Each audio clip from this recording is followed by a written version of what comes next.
Hello everyone, welcome back to another live stream. Thank you so much for tuning in. Thank you to all of our regular live streamers. And everyone, as usual, let's give ourselves a minute just to make sure everything's up and running. Before we go into our live stream tonight, I published a couple of videos earlier on with Yemen and with Gaza and the West Bank. A lot of updates. Here we are. Okay, some of you started greeting me, but I couldn't see myself yet. Okay, welcome everyone. Thank you so much for tuning in. Welcome to all of our regular live streamers, regular viewers, subscribers, all dedicated subscribers and new subscribers. Thank you so much for joining in. Thank you to all of our members and moderators as well. I'm glad we had a good number to start off with tonight. And like I said, I published a couple of videos earlier on with updates from Gaza and the West Bank. We have very, very significant escalations. And Israel decided for some reason to go into a shuja'iyya. A shuja'iyya in Arabic, shuja' means brave. So Hayy Shuja'iyya means the neighborhood of the brave. It seems like Israel wants to prove something with the Shuja'iyya, but every time they get humiliated and they witness bravery again and again. So they faced fierce resistance today. And as usual, who do they punish? The civilians. We had 100 casualties today. In the last 24 hours, 100 casualties in Gaza. Over 40 killed. But with the resistance, the people who they claim they're fighting to eliminate, nothing is happening. They're still active. They are getting stronger. Quality attacks. Jenin, obviously that massive ambush, the biggest attack in 20 years. And with Jenin, by the way, you don't underestimate how difficult and complicated it is. Now Israel's saying they're using more advanced methods to get weapons in the West Bank. And then obviously Yemen, forcing out USS Eisenhower. The US, the aircraft carriers coming to intimidate, right? Forced out by who? By a group of people who were facing starvation not long ago and who were being brutally killed as well with the support, again, of the same countries who are supporting Israel now. They were supporting Saudi Arabia indefinitely with what they were doing in Yemen. Now, obviously, they have a deal, a slight de-escalation that was brokered by China between Iran and Saudi Arabia that the Ansarullah were participants of. And you had this de-escalation. But it's important to contextualize and remember these things to understand what's going on now and what can potentially happen in the future. And in this live stream, and again, if you're new to my live stream, these live streams are more in-depth. The detailed video that I publish, apart from the short to the topic videos that I post for all of you addicts to short videos. You know, our memory span as human beings is getting shorter. Do you know that? Many of us now have a memory span shorter than a goldfish. And that's not to diss anyone, by the way, who wants shorter videos, but I'm just saying, but people need to remember that, we're really addicted to really short things. You'll see videos edited so much that you can't hear a person breathe sometimes. But yeah, this live stream is not for anyone with a short attention span. So what I want to talk to you about in this video is what happened in Lebanon today and the latest warning from the US intelligence community. as to what's happening in Lebanon and what will happen in the next few days or few weeks. Now, I told you yesterday there are rumors circulating in Israel and nothing official that the war might start on the 1st of July. Obviously, some of you might ask, well, why would they have a set date and have rumors circulating? Why would they threaten from the beginning? If you want to attack someone, just attack, don't say. Or what, are you preparing your enemy? Usually with any successful military campaign, not that Israel had any successful military campaign, they're all genocide, that's what they do 24/7. But you need to surprise your enemy, right? They've been telling Hezbollah, they told Hamas 5 months, I'm going to attack Rafah, I'm going to attack Rafah. Now you saw what happened in Rafah. They got the worst humiliation ever. Hezbollah, they've been telling them for 8 months, oh, we're going to attack you, we're going to do this. So they're doing that now, Israel. Obviously, due to the new equations in the region, the new power division, the emerging of a new multipolar world. You know, you're talking about a different region, different geopolitics, lots of things are different. But what I want to talk to you about in this video in particular, and after that, as usual, I'll open the space up for you so you can leave anything directed for me for after I finish, just because the live stream, obviously the comments go away, and the live streams are primarily for you, really, to open the space up for you, because I don't have time to go back to everyone, obviously, with the comments or everything. So what I want to talk about is the latest tensions in Gaza, in Lebanon, and the warning from the US military intelligence community that we will be having a war, a Lebanese-Israeli war, the third one, within the next few weeks. But firstly, what happened? Well, we've been seeing escalations. We've been seeing constant escalations. They've been calculated in many times, and in many cases we thought that certain actions are actually breaking, you know, the underlying understanding or rules of conflict, as they are referred to sometimes, between Hezbollah and Israel. But clearly, obviously, neither are interested in all-out war. However, Israel can't stand the fact that there's a new equation. Israel is a very arrogant state. They're used to getting their way, and they're not used to being in this situation where things are being imposed on them, they're being pushed to the corner, and the battle is happening within Israeli territory. That's something new to Israel. Usually Israel will have very short strikes, airstrikes, cowardice, and get out. But now, it's not the same. Hamas recaptured parts of 1948 territories, areas that they were expelled from, by the way, and are not allowed to go back to just because they're Palestinian.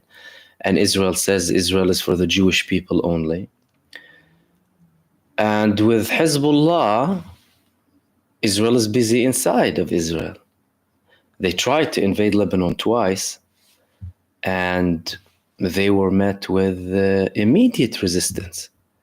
And all of the forces that tried to invade went back as casualties. Forces that are trained for Lebanon, by the way, from Golani.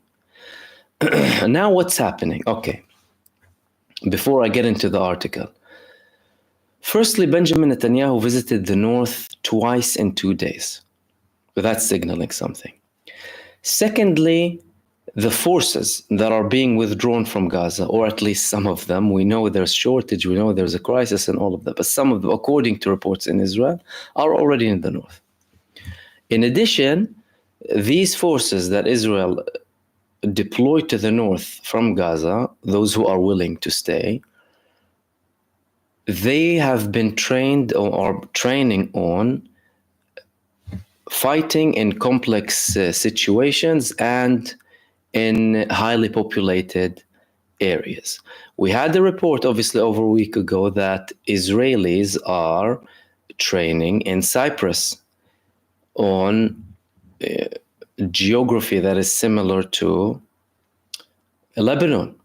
That's apart from, obviously, the bases that are used in Cyprus to conduct surveillance and potentially attacks on Gaza and Lebanon from the British forces on behalf of Israel.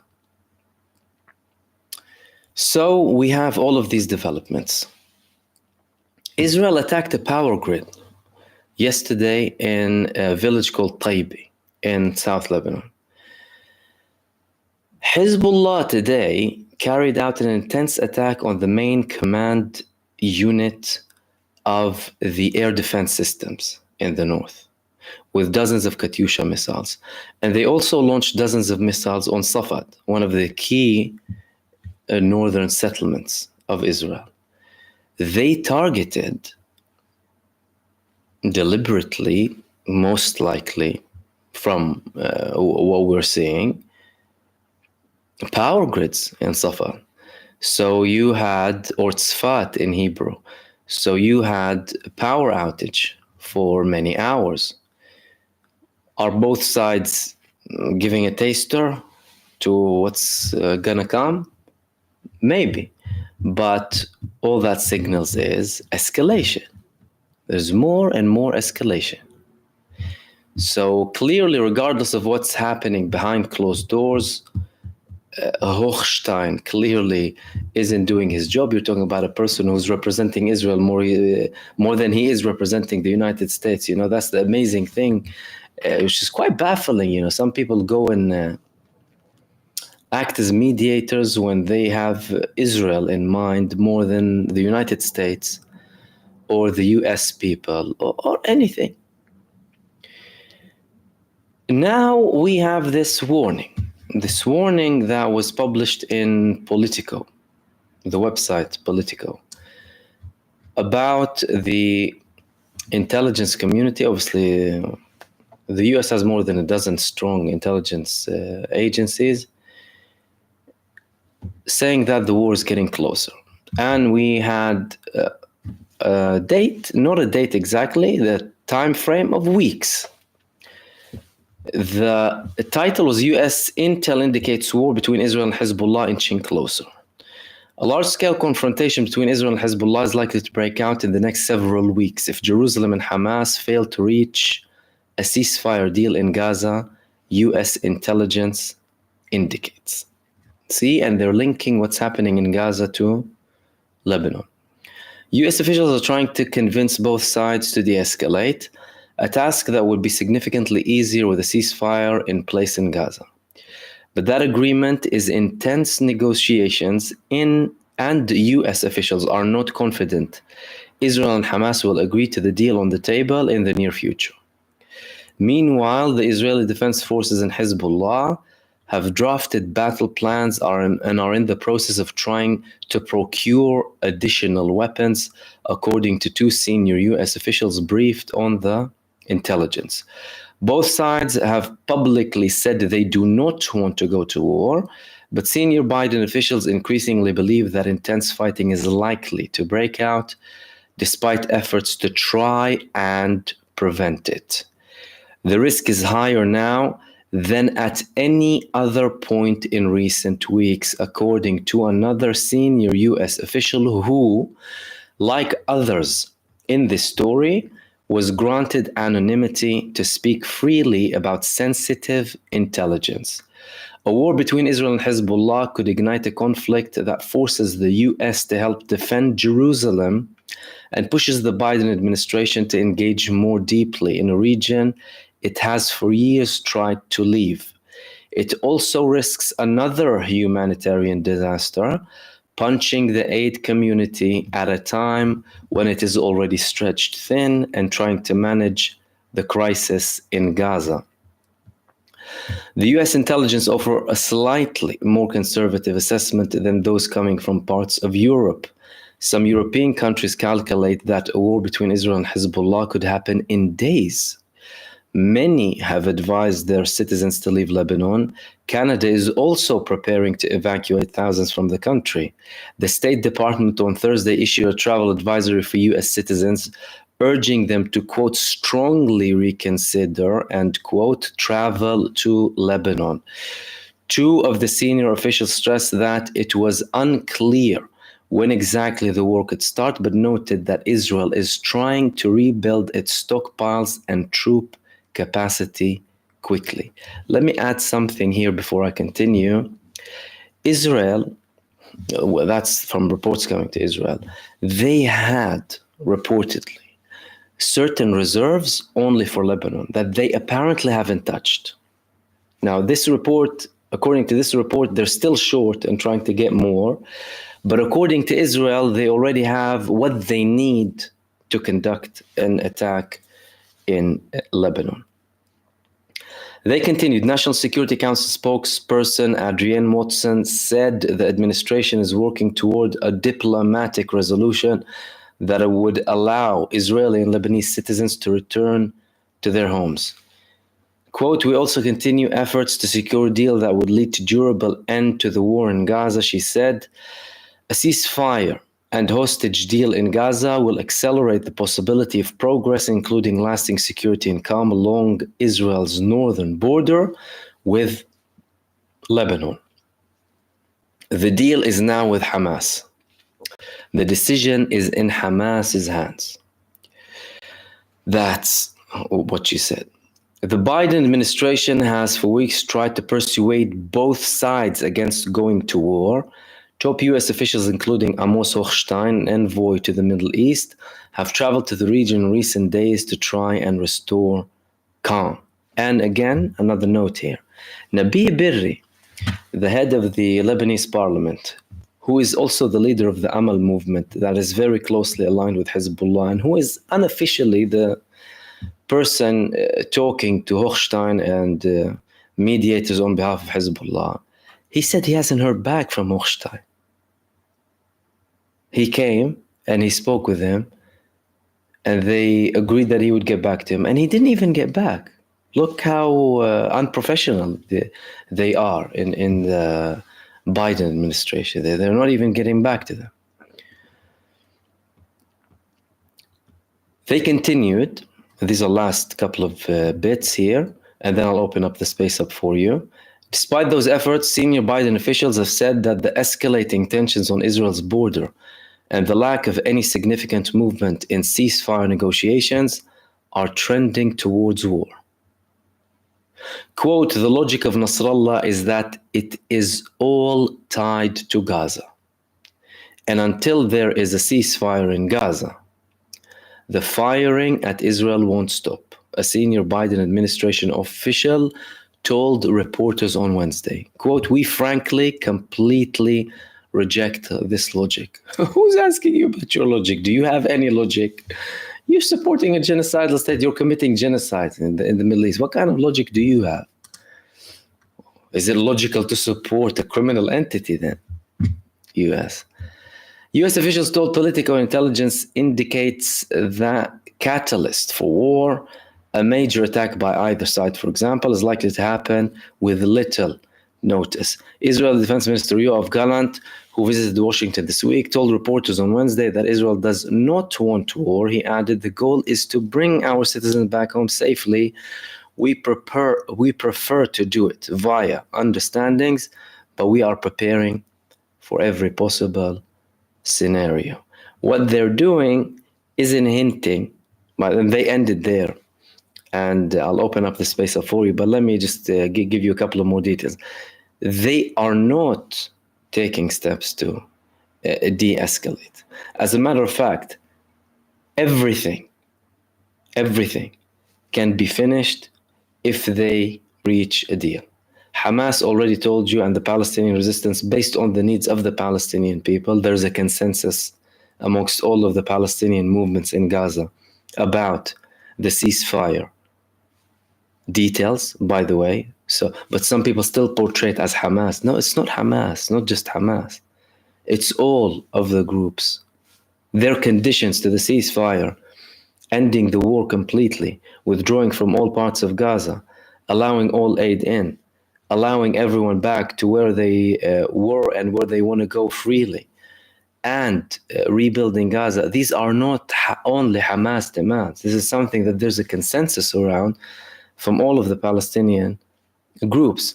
Secondly, the Israelis, in their hundreds of thousands in the streets, are asking their government any deal, even a bad deal, just bring our people back home and end this nonsense. But it's visible to anyone who has been observing this that much of it is only tied to Benjamin Netanyahu, nothing else. And clearly, Benjamin Netanyahu hasn't protected his future yet.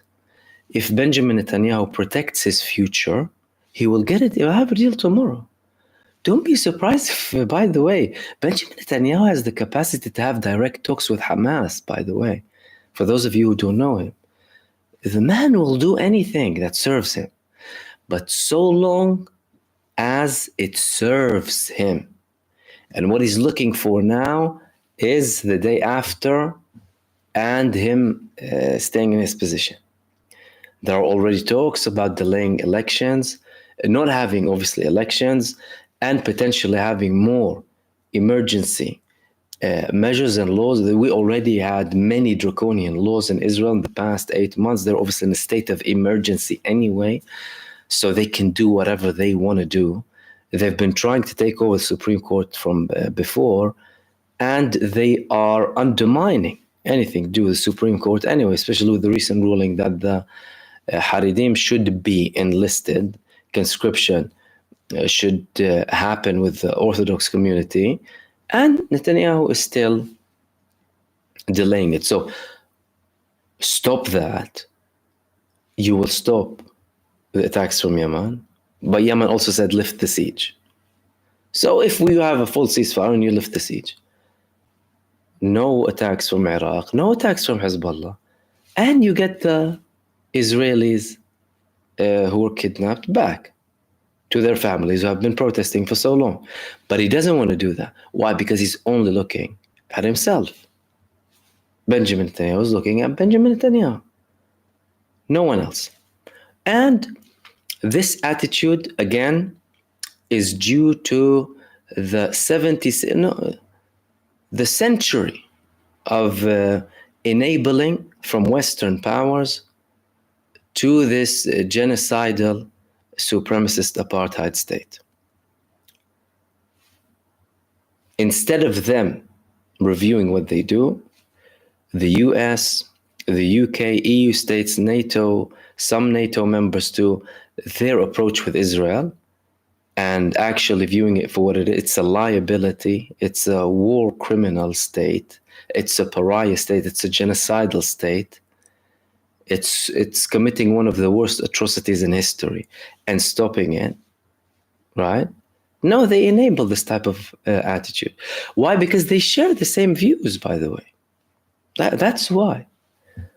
So the people in power here are similar to the people in power in Israel. Same type of mentality. Entitlement, arrogance, supremacy. And they don't have a problem with the concept of genocide, because they committed far greater genocides than Israel in the past. And so long that Israel has these people backing them, don't mind the slight disagreements here and there, don't mind, they still back them. They still back them. They will continue to face this up until we have a further escalation that will once and for all end the apartheid state of Israel. And now let me open up the space up for all of you. And if you wouldn't mind highlighting your comments, please. The Regal, thank you so much. The Regal, thank you for your super thanks. And Sumera Ali as well, thank you both for your super thanks very much. The Regal said, thank you for your brilliant reporting, Brother Mahmoud. Thank you so much, I appreciate that. You've become my go-to for reliable updates. The resistance will be victorious, inshallah. Inshallah. Thank you so much for your super thanks. And Sumera is saying, from the river to the sea, Palestine will be free soon, inshallah. Ameen. Thank you so much for your super thanks and for your kind messages. Who do we have? Okay. Talal is saying Hamas has opened offices in Iraq and Iranian guards protection while still keeping their Qatar office open. So we see multiple diversification of Hamas on all fronts. I haven't heard that yet. I heard the report about them leaving Qatar, although that hasn't been confirmed neither by Qatar nor by Hamas. It might be happening or brewing, and then they will leave. And this move would be primarily led by Israel and the United States, by the way, because Hamas's offices in Qatar are welcomed by the US, like they had Taliban in Qatar as well when they wanted to reach a deal with them. They think by doing that they'll apply more pressure on Hamas. The only thing they'll be doing is pushing them further away and having less likelihood of a deal. Again, all because of this arrogant approach, arrogant supremacist genocidal approach against the Palestinian people, not just Hamas. Hamas is a representation of an area that suffers most, Gaza. Always when you see fierce resistance or where you see the fiercest resistance, it's always simultaneously there with the worst type of injustice. Where injustice grows, resistance is stronger. And that's why you have Hamas primarily in Gaza. But even if they want to do that, Hamas can go to Iraq, Hamas can go to Iran, Hamas will have other countries to go to. The only thing that these arrogant powers will do is make a deal more and more impossible. Instead of reviewing what they're doing, okay, you wanted to end them, you wanted to eliminate them, but clearly they're not going anywhere. They're eliminating Israel, that's what's happening. Or Israel is being eliminated by default due to its actions following the move that was initiated by Hamas that led to all of this circle. And Israel is obviously proving to the world that they don't shy away from a genocide and that they are not actually fighting Hamas like they told us from the beginning. Although many people still portray it as a Hamas versus Israel. It's not Hamas versus Israel. And by the way, Israel didn't even need, if they wanted to do something, many times they don't even need a pretext. But what they did with this attack is that they obviously had all of the spins ready. It was a plan there from half a century ago to ethnically cleanse Gaza because of more immigration of Israeli Jews from Israel and a lack of interest in more Jewish people coming to Israel. So demographically speaking, they would ethnically cleanse, what they call it, the Palestinian. Clearly it doesn't work, and it's not going to work. And again, all of it can be solved with the implementation of equality, but they don't. But yeah, Hamas, they will be on all fronts, and they will grow stronger so long as you have this oppression.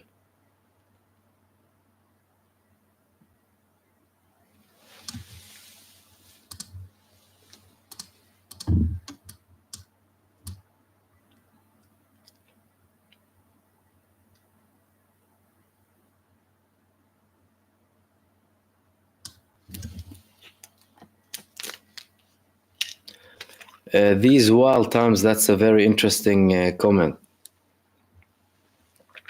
You said on 7th of October, since the 7th of October, Israel has been writing the longest suicide note in human history and let the whole world watch their demise. It's genuinely bizarre to watch at this point. I totally agree with that.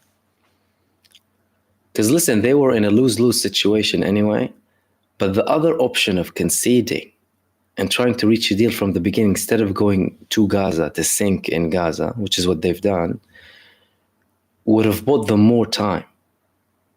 And despite the fact that they went in and they saw the mistake, they sunk further. I can't have enough time to tell you what Israelis say every single day. This man is a disaster. Our country is dying. It's an existential threat. It's as if he's planted there to eliminate Israel. He's killing the Israelis. It's non-stop, but they're still doing it. It's as if they're totally blind.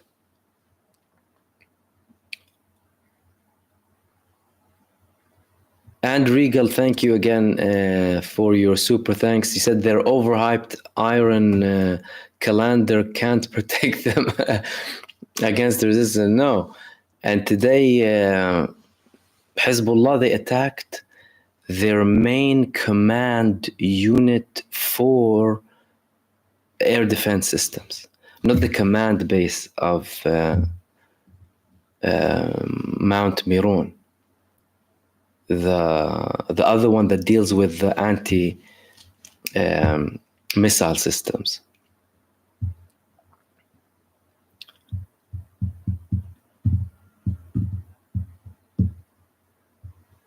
Sam is saying, what will happen if Israel if they drop small nukes on Lebanon, and what will the world say or do? Well, that would automatically involve other countries. Firstly, hell will break loose. Because don't forget, if they have a limited nuclear strike, let's say a 10 kiloton strike that will have an effect of 3 to 4 mile radius, that's not all of Lebanon, unless they decide to use, unless they have something bigger and they decide to use it. But then you're talking about a country opening the nuclear option. So therefore, automatically justifying a nuclear option against them.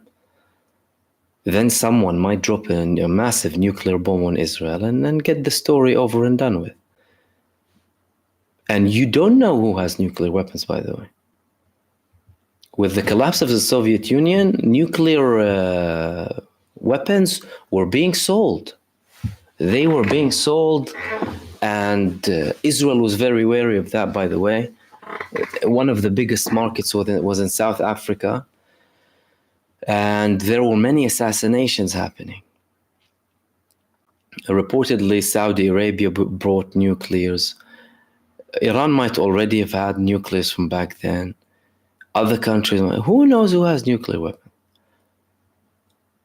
And if it's not just nuclear weapons, you open the gates of hell.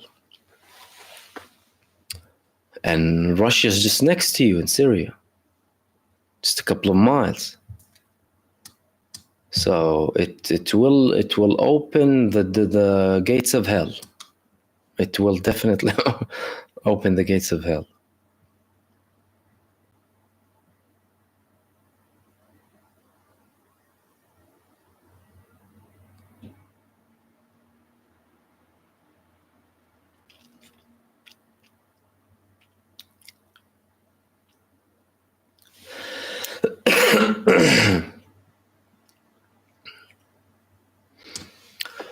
Daniela, thank you so much for your super thanks and for your dedication. He said, thank you for your hard work. Thank you for your support.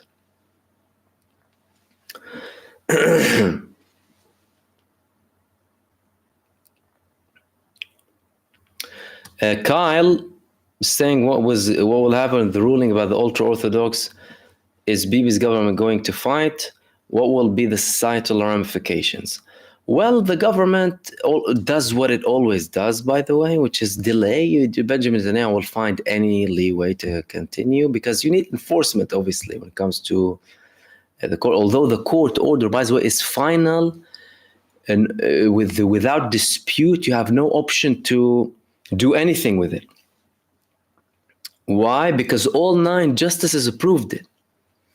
There is no going back on the court's decision. However, so long as this man's in power, well, look, the whole country is telling him stop the war, and he's not stopping it. Is he going to listen to the Supreme Court? He doesn't care. He despises the Supreme Court. In the tone of Benjamin Netanyahu and his allies, is very hostile towards the Supreme Court and the justices, and many people criticized how they talk, their terminology that they use. You can't do that in a functioning state. All of a sudden say something, completely go in a hostile and inflammatory tone. It's not like it's productive criticism, right? Listen, we have a bit of a concern. I think something needs a reform, or outright war with the Supreme Court, or with something that is considered to be a pillar in a democracy. Not that Israel is a democracy, right? They have, a couple of stickers of democracy on a genocidal supremacist body. So he's going to delay it as much as possible. He will not enforce anything. The orthodox political parties who are in the government, they are relying on that fact. Many of them already try and raise funds privately. That doesn't always work, so that they don't rely on the state to support them anyway. So I don't think he's going to do anything, regardless of the implications. Societal ramifications, we already have societal ramifications. And they've been there for a very long time. They're just being intensified now. Many secular Israelis say that these people are a liability on the state. You're getting money for free and you're not doing anything. And they tell them, well, you are against Judaism. You are doing blasphemy. Joining the IDF is blasphemous. It's like cursing the Shabbat, for example, stuff like that. So it's already there, the tensions.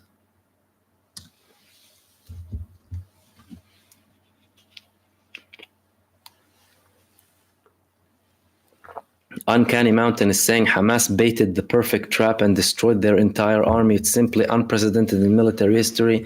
Not even exaggerating. No exaggeration whatsoever. No, not at all. What Hamas has done militarily to Israel is unprecedented. Anyone with a military background who is not bigoted and who has a genuine view and views things as they are will be in awe of what they're doing. It's unbelievable. It's beyond comprehension what Hamas have done and are doing to Israel. They are humiliating them to the T. Israel's trying to cover all of this up in mainstream media and politicians and countries that support Israel by obviously spinning and propaganda and everything. Israel's trying to cover it up with the genocide, with the destruction, with punishing the population. Militarily, Hamas did something unimaginable, and the Palestinian resistance, by putting Israel in that. And they went in. They opted for the worst option. They had two bad options. They went for the worst. They should have taken a step back. Bite the bullet. Why? For your survival. If you're saying there's an existential threat and I'm about to collapse, and you have one bad option and one option that's far worse, I'll take the bad option to survive or buy some time. But they didn't do that. They didn't do that. And what Hamas has done in the Palestinian resistance, what they've done to Israel, will be taught in military academies. Any honorable military academy will teach that. They taught the whole world a lesson. And don't listen to the noise and the labeling and garbage. That's in a minority fraction of a couple of Western powers that support Israel, by the way. The majority of the world, 83% of the world's states, consider Hamas a legitimate resistance movement. 17% consider them to be a terror organization. Who considers them a terror organization? The genocidal colonies. that committed massacres against everyone, the great-grandfathers of terrorism. Those who had enslavement and genocide, they call them that. But they're loudmouths. They control the media. They have politicians working for them. But absolutely, it will be taught in history.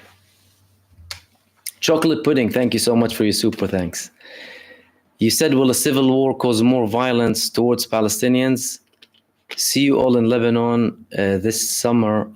Tourism is booming. I hope all is well, my friend in Lebanon.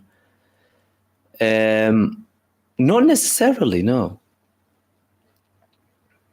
I mean, we're already seeing, like, we've never seen this level of violence against the Palestinian people. If they're going to have a civil war between them, then they will be busy between them. You see, the Palestinians were always the scapegoat to avoid the civil war anyway, because these people are so divided. They hate each other to death. Even from the early days of Zionism, Zionist terrorist groups that were coming from Europe and forming under the British mandate, they were killing each other to fight over territories and places. Apart from them, obviously killing Jewish immigrants like the Patria disaster and what have you. But leave them to it, they will eat each other alive. But they will use the Palestinians as a scapegoat. And again, thank you so much, my friend. Lindsay, thank you as well for your super thanks. Said, would Orthodox Jews ever unite with the resistance? I don't think so. I mean, there are groups in the Orthodox community who blatantly support the resistance. There are Jewish movements who met with the leaders in HIZBULLAH, in Iran, and outright. But joining, I don't think so, no. Don't think they will join. To them, they view religion as the most important thing. So they're resisting Israel, though, many of them. But joining, I don't see that happening. Bizzer, thank you for your super thanks, but I'm not gonna mention what you said. But thank you for your super thanks.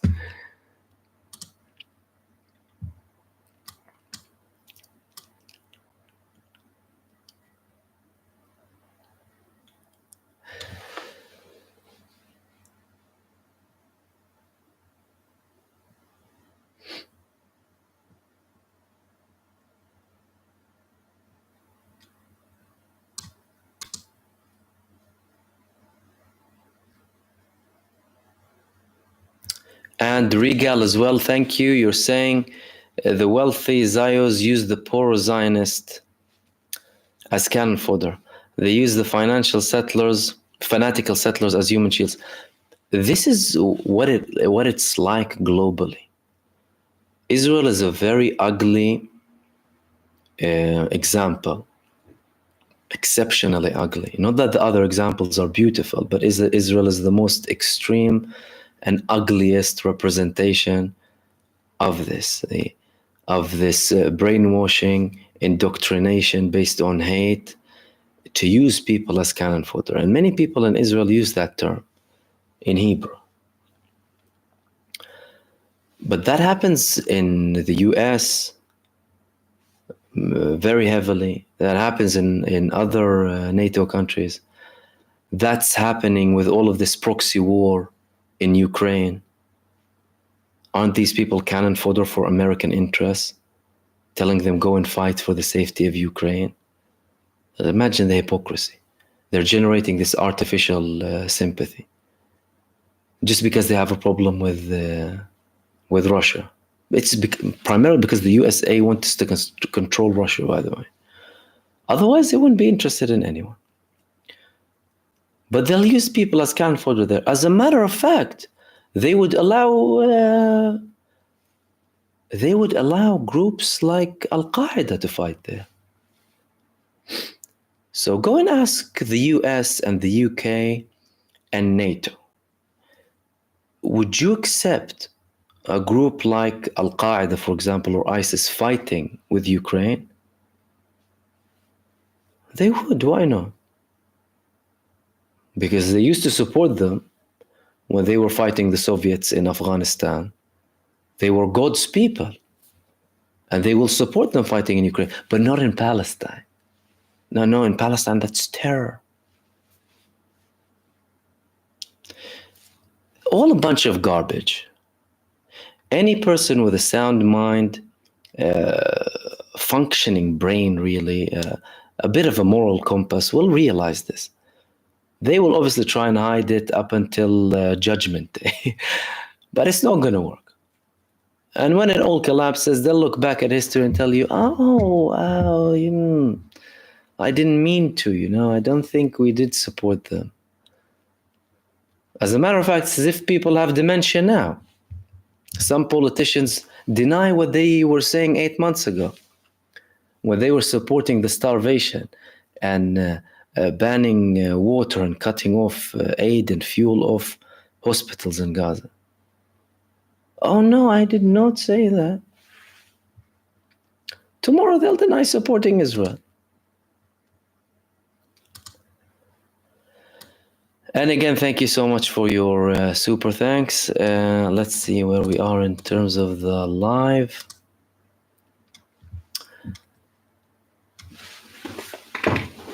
And Ibn Abdullah as well, thank you so much. And Marvin Vergas, thank you so much for your super thanks. Marvin is saying, do Zionists affect Lebanese politics like the US with AIPAC? You have parts of the Lebanese society, like any other society, that are more aligned with their enemies under so many pretexts. Because when Israel was in Lebanon, they had collaborators in Lebanon, like the Palestinians have collaborators working for their enemies and not for their people, like the Palestinian Authority in the West Bank led by Mahmoud Abbas. They serve Israel. That's their existence is based on serving Israel and maintaining the status quo, continuing with the peace process. And you have examples like that in Lebanon. And they will deny any accomplishment by Hezbollah, no matter what you tell them, no matter what type of evidence you come up with. Oh no, they're not working for the Lebanese interests, what? Oh no, but Israel's working for the Lebanese interests. Sellouts. Some people are like that. And obviously in some cases there's money involved, but some people are like completely depraved. That's something that you deal with everywhere, in every country. There are people who have more of a functioning moral compass. There are people who are completely morally depraved. And Lebanon has many of them. And they don't listen, even some of them, when Yoav Gallant was threatening the Lebanese people, telling them we'll do to the citizens of Beirut what we did to the citizens of Gaza. Who was he talking to? HIZBULLAH? He was talking to every Lebanese in Beirut. But they won't listen to that.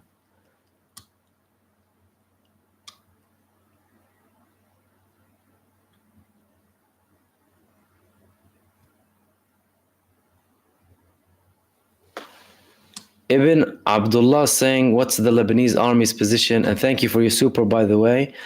What's the Lebanese army's position in regards to Hezbollah in Israel? Well, officially, they haven't said anything that is very critical to Hezbollah.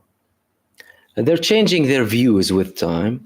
But the Lebanese army isn't an army that is to be like fully trusted, really. In 2006, they were drinking tea with the IDF in Lebanon, while Hezbollah and the other resistance movements were fighting. They used to call them in Lebanon Sabbabin al-Shay, tea pourers, the Lebanese army. And what did this army ever do? This army enabled occupations previously. What type of army are we talking about? That's why when you talk about Hezbollah in particular, they're a pure Lebanese national movement. They liberated Lebanese lands. They expelled invaders. They stopped aggressions. they intimidated the genocidal maniacs. Who intimidated Israel? The Lebanese army? But so far, they're not taking a hostile position or anything, and they are changing their ways slightly. And again, the power that Hezbollah has in Lebanon is creating an equation where Lebanon as a state is being supported by people who have an interest in anyone resisting Israel. Like even Erdogan now is having more statements to support Lebanon, for example, and he was with a temporary prime minister, Miqati, of Lebanon. But I don't see the Lebanese army like participating in an intense level or anything as such. And put the bunny back. Thank you so much for your super thanks. You said, I'm an American. I learned a lot since October the 7th. Thank you and all the others spreading the truth and showing us what we really are. Love to Palestine and all who are oppressed. Thank you so much, brother. I'm glad to hear that.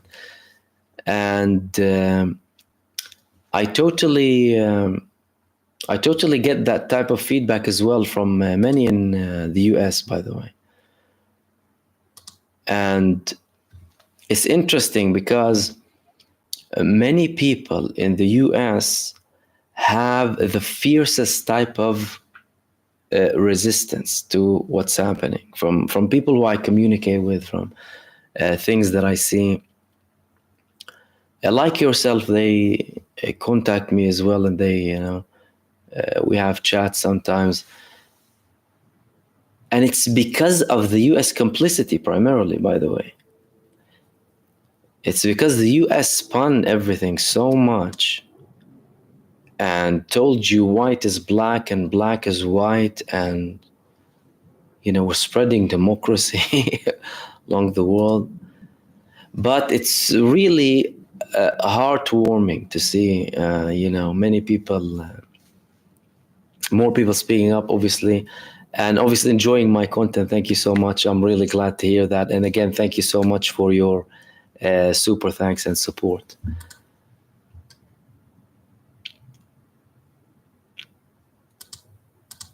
Matlas X, thank you. You said turn off the lights and lock the door behind you in the Zionist state, closing the shop. I think it's closing. The Regal, thanks again, and thank you for your super thanks, brother Matlas X. And the Regal is saying again, thank you so much for your super thanks. You said, I'm a Lebanese Christian and I'm fiercely proud of our resistance. Our army has never fired a bullet in the direction of Israel. In return, they occasionally get the rickety vehicles from the US. Totally, 100%. And yeah, yesterday we've been speaking about who supports who in Lebanon. And I was telling people how obviously some Christians are opposed to Hezbollah, some Christians support them. And likewise with all of the other religious groups, because some people try and portray it as a sectarian thing, obviously, not knowing who they serve and sometimes knowing exactly who they serve. But exactly that. They gave them tea, like I said. Remember in 2006, if you were in Lebanon or heard about it, they used to pour them tea.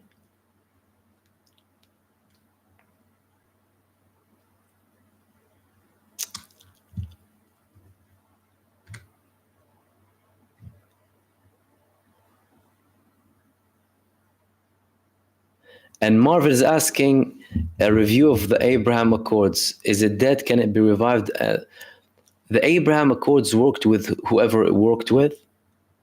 That's not something that will be extended anyway. You're talking about an existential threat to Israel as a state. The Abraham Accords were malicious in intent.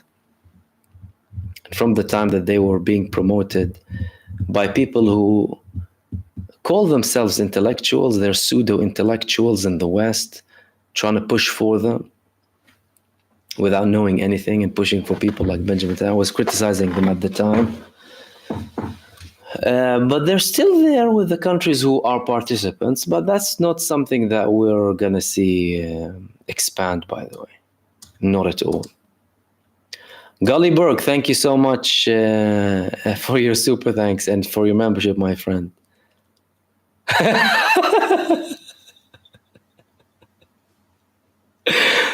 I had a dream, you said, where you were a doctor and John Kirby asked you to cure his constipation. I'd love to hear how that ended. How did it end? Did I give him any medicine? Oh my God.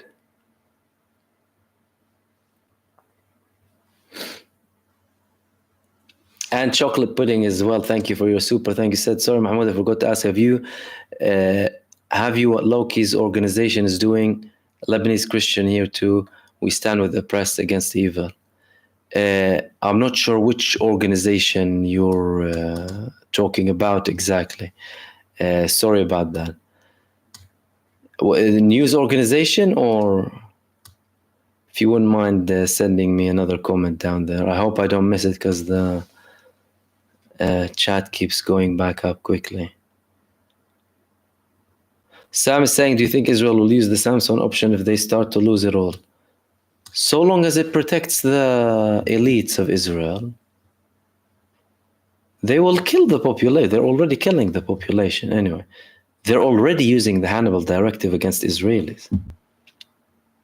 The Israeli government is implementing the Hannibal Directive en masse. Close to the Samson. Okay, the Samson is all out, but even all out, no, not on all of them. Some of them, they love life. They don't like... and to be fair, I'm not sure how much I'm convinced by that. But self-harm, as into their people, totally. Well, they're killing them anyway. Now,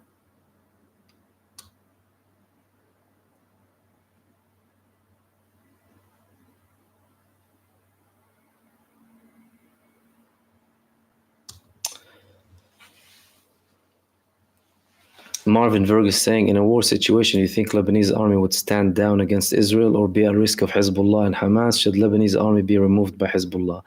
I think they will be neutral. They started to change more since the 2006 war. And mind you, some of the resistance groups in Lebanon, they will have their people in the army. They have people in the army to make sure, things don't go to ways they don't want them to go. But I don't think they'll be in a position to stop fighting Hezbollah or anything of the sort, because they know their limits. Come on, they know their limits. They know what Hezbollah is capable of.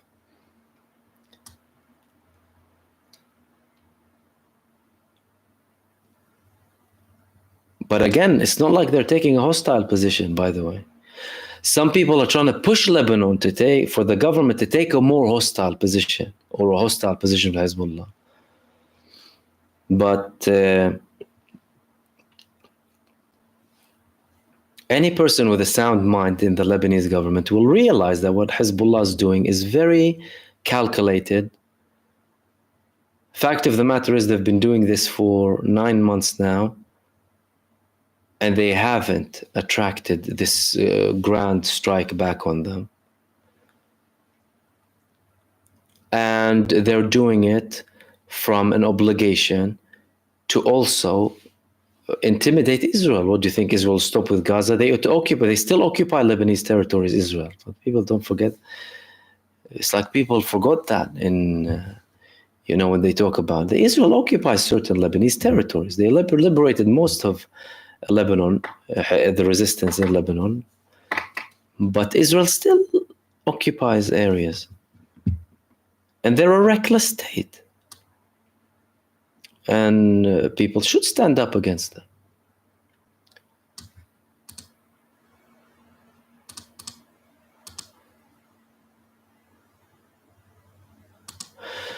Matlas X, thank you again. You said I may be mistaken, but I thought the Abraham Accords was agreed upon by everyone except the Palestinians. That is like coming up with a peace deal in Ukraine without Russia on the table. The Abraham Accords was a plan led by Netanyahu and supported by some countries, some Western countries, and some Arab states, to have a normalization with Israel and Arab states without solving the Palestinian case. Traditionally, the Arab League, things were happening, behind closed doors. There were visits, there were talks, everything, and there's coordination, all of that, but not officially. Officially, they all used to say, until you reach a deal with the Palestinian people. The Abraham Accords came to create a new equation. You don't have to have a deal with the Palestinians for Arab states to recognize your right to exist. Very malicious and very abhorrent for Arab states to do that. But some of them did. Now, mind you, some of them did it for their own interests and own benefit. It's not as if it's Israel that was lobbying them, by the way. Why? Because Israel, as a thief state, they want to be legitimized by the Arabs. They always sought after legitimacy, right? And whenever an Arab country would recognize, oh my God, we love them. Oh my God, that's amazing. Why? Because this Arab country recognized their right to exist as a thief. But they're facing a problem, Now you're talking about a problem globally, not just with the Arab states too. But that was limited. And it didn't include the Palestinians, by the way. This is where it's different to the second example you gave. It's like coming with a peace deal with Ukraine without Russia at the table. It's not like that because it avoided the Palestinians from the beginning. It avoided the Palestinians from the beginning. And Donald Trump at the time, he was trying to give it a boost with what he was calling the deal of the century and what have you. But that also didn't work. Batfink, thank you for your super as well. Thank you very much. I appreciate it. By the way, everyone sending super thanks. I really appreciate it. Thank you so much. And Batfink too, thank you so much. You said, Mahmoud, besides Lebanon and Hezbollah, who are the Palestinians' next best allies? I am a non-Zio Christian in Canada, and my entire family stands with Israel. I wish I could persuade them to see the truth. Wow, look, Batfink, firstly, I have a lot of respect for you because it's difficult to support something that the closest people to you are not supporting. And also, it's brave what you're doing. I must commend you for that. Why? Because you're risking the approval of the people closest to you to stand up for what's right and for the truth. And what you're doing is something very noble and very honorable. And by the way, that's the way to live all of your life, by the way, not just with what we're talking about. All of your life, live it like that. Don't seek validation from anyone. Seek the truth, follow it based on evidence, and rest assured. Keep seeking the truth and don't seek validation from anyone. So really well done on that. You could persuade them. Listen,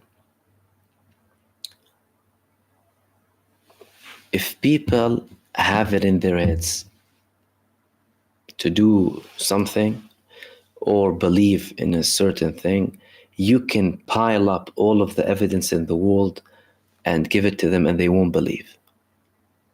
It doesn't matter what you come up with. There are certain people who are reluctant or politically agnostic or whatever it is. You might give and take with them. But you know, the way I view it is, firstly, if I'm going to share my personal approach with you. I don't care what people think or do or believe. I'm totally careless. The only thing that I see is, how am I maximizing my own potential to be the best individual I can be, and in the hope to make the best out of the people around me. And in that way, you will start seeing change. You change and be sufficient and be a good example. And you're not going to be able to convince all of them. And that shouldn't make you sad. There's nothing sad about it. You don't want to, no problem. I personally, I have no problem whatsoever. I mean, I had different opinions to people who were very close to me, extremely close to me. But if you have certain things, certain beliefs, and again, based on evidence, based on effort, not just wishy-washy, all right? Oh yeah, I believe that because I want to. No, that's garbage, excuse me. Because I feel like it. That's not truth, and that's not honorable. We're talking about things here where you make an effort, you seek, you learn, and all of our life is a learning journey. All of it is a learning journey. There will never reach an age or a stage in your life where you would stop becoming a student, by the way. You're always a student. You're always a student. But some people are not. And some people, they only seek approval and social status. And to them, going against the norms of the society around me, something that will make me seem less popular, I wouldn't risk it. It's them. It's their loss. It's their choice. They might not even view it as a loss. They might view it as a gain because, oh, look, I'm protecting this. I'm protecting my finances. Whatever it is that you want to call it. And that's not something I encourage. I mean, I personally act from my belief as well. If there is one thing that I want to please is my creator. No other human being. But by default, you will be pleasing the people who you should be pleasing, by the way. Others will be annoyed. Fine, no problem. Let them be annoyed. In the case that we're speaking about, annoyed because I'm calling out a genocidal entity, fine, be annoyed, please. Don't want to talk to me because I don't want to talk with you as well. I'm not interested in you. So thank you so much for that, by the way, and I really commend you for that. That's a very interesting story. And again, thank you so much for your super thanks.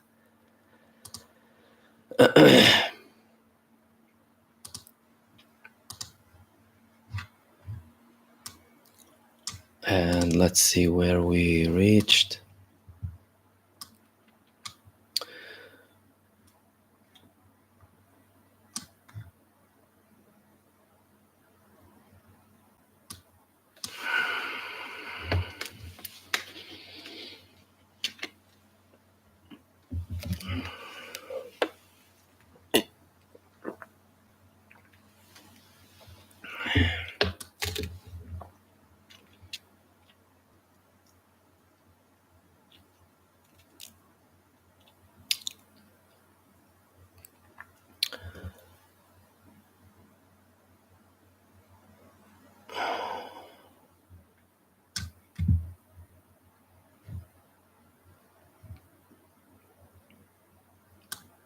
Okay.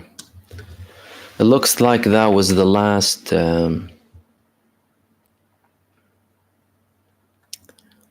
Comment here from Batfink. Let me see if I missed anything, because this chat keeps going up in live.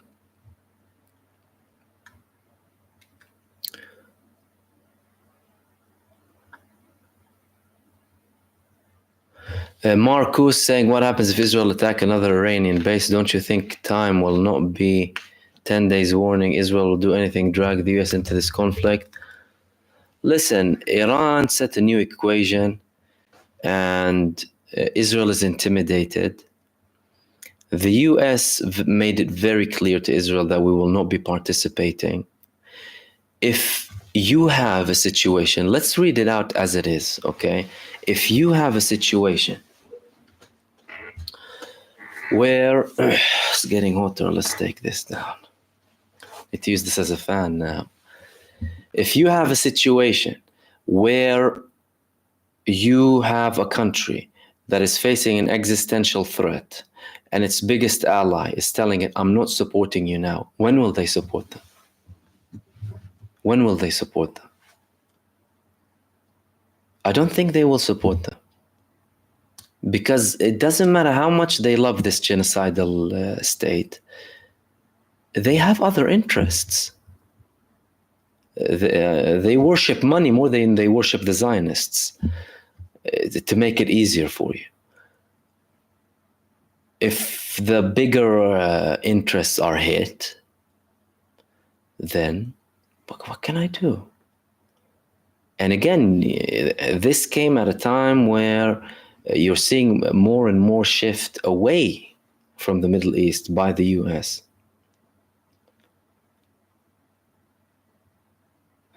And people promote that from the left and the right in the US, by the way. The person who, many people spoke about it before, obviously, but if we look at the last 2 decades only, late 2000s, it was Ron Paul, who was a Republican, unless I'm mistaken. Ron Paul, and the media was ignoring him, by the way, at the time when he ran for president. Although he had a lot of popularity, he was saying, take everyone out of all of the world. Take all of our troops out. What are we doing scattered everywhere? What are we doing there? What's in it for us? Committing genocides, wars, spending trillions of taxpayers' money. Wouldn't we rather spend all of this tax money on domestic things, on productive things internally, boosting internal business, produce, production, GDP, healthcare, education, right? Then, now 2024,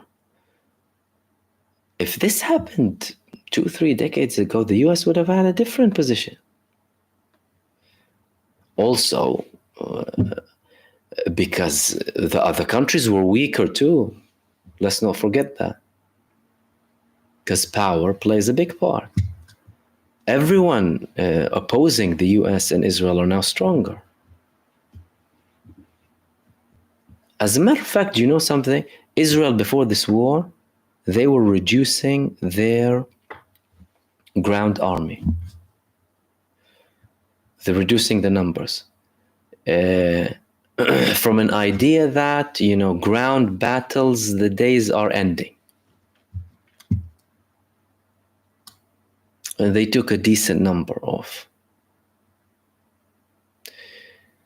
So I don't think the US will support, but I think the US will still try and play to the last second to try and save them.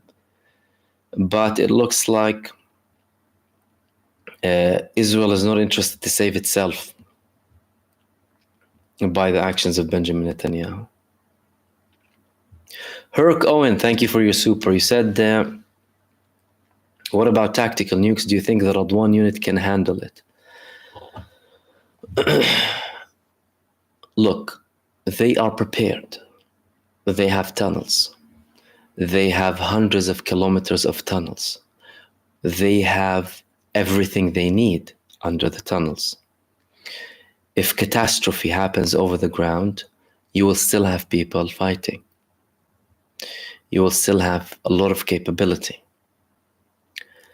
And you will have a far greater desire to completely wipe out Israel from many more other countries, including nuclear superpowers like Russia, who's just next door.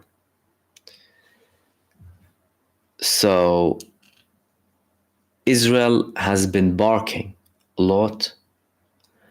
It's been hurting civilians and infrastructure. They haven't been effective with the resistance in Gaza, let alone in Lebanon. Tactical nuclear,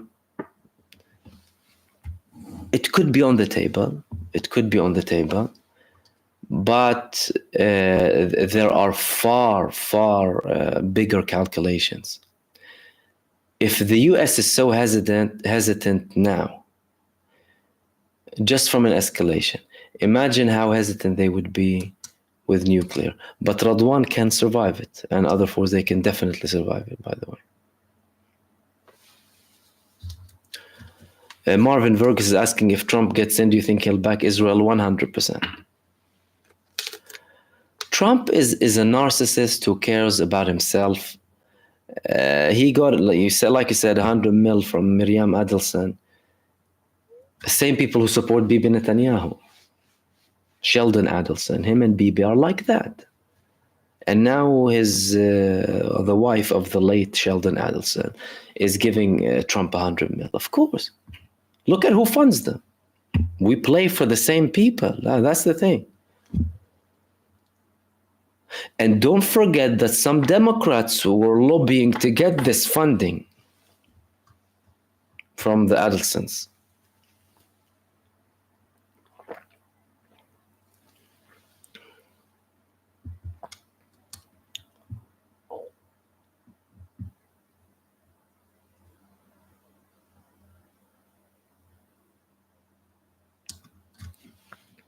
Marcus is asking, what if Iran, Iraq, Syria, Yemen, Lebanon all go together and shoot hypersonic missiles? Imagine all gas stations, electricity, and water company. Listen, there's a scenario that I spoke about in the beginning of this war, which is the 20,000 missiles all at once scenario. That scenario will devastate Israel, just this one attack. Hamas in Gaza on the 7th of October launched over 5,000 missiles in 25 minutes. Hamas from Gaza. 5,000 missiles in 25 minutes they launched at Israel. What Hamas did is beyond comprehension. Imagine HIZBULLAH, Syria, or certain forces in Syria, Yemen, Iraq, and Iran. Everything will be shot. Because Iron Dome batteries, okay. You have 2 batteries, 20 missiles each. Launch 40 missiles, you exhaust them. And they need time to put back new missiles. If you keep shooting, that's dysfunctional. Let alone hindering and attacking the air defense system of Israel, like Hezbollah does.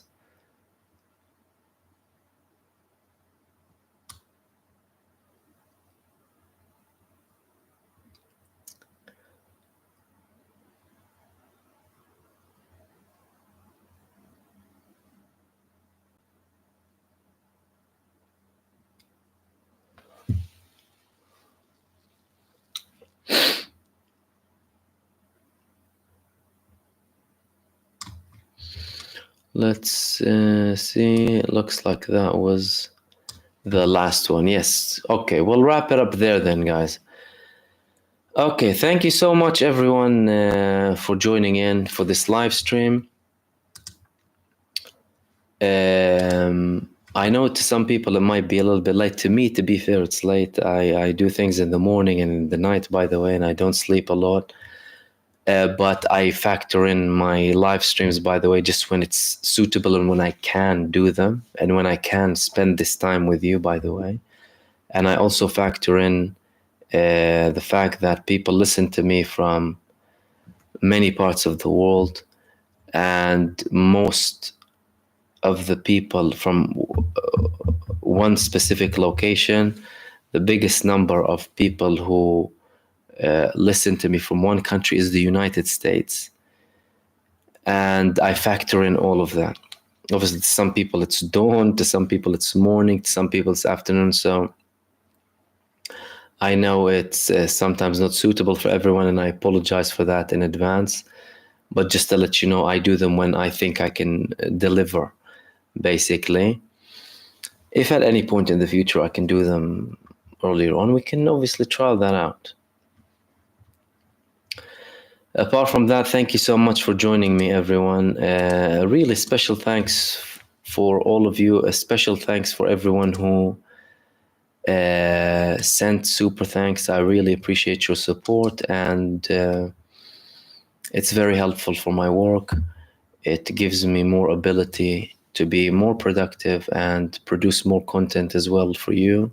So consider yourself part of my journey. And for all of the supporters in general, you are also part of the journey, and thank you for everything you do, for viewing, only for listening to me, for giving me your time. I appreciate that, because time is very valuable. For those of you who subscribe, obviously, and comment and share their thoughts, I appreciate all of that very much. And thank you very much to everyone who sent super thanks tonight. The Regal, Sumera, Daniela, Sumera again, the Regal woman, I think it is, and Anwar Abu Bakr and Manuel, Chocolate Pudding, couple of times, Lindsay, Bizer, and the Regal again. Thank you very much for your generosity. Bin Abdullah, Marvin, Put the Bunny, Matlas X, the Regal, thank you so much. Gullyberg, Chocolate Pudding, More Judgment, thank you so much. Matlas, Batfink, the Regal again, Herc, Marvin, thank you all. I hope I didn't miss anyone. Sorry if I did. I'm really sorry if I did. I appreciate your support. And 1984 Sarajevo, thank you for your membership. What else do we have? Everyone else who participated, thank you so much for your thoughtful and many of you share substantial and interesting insights. Thank you so much for that. I'm sorry in advance that I'm unable to reach all of them, obviously, but I appreciate them nevertheless. Apart from that, thank you so much. Enjoy the rest of the week. Before the weekend, hopefully we'll have a nice weekend. We might have longer live streams if we have the time. But thank you so much again to everyone for joining in. And apart from that, stay safe, blessed, and I will see you soon in the next video. Peace, everyone. Salam.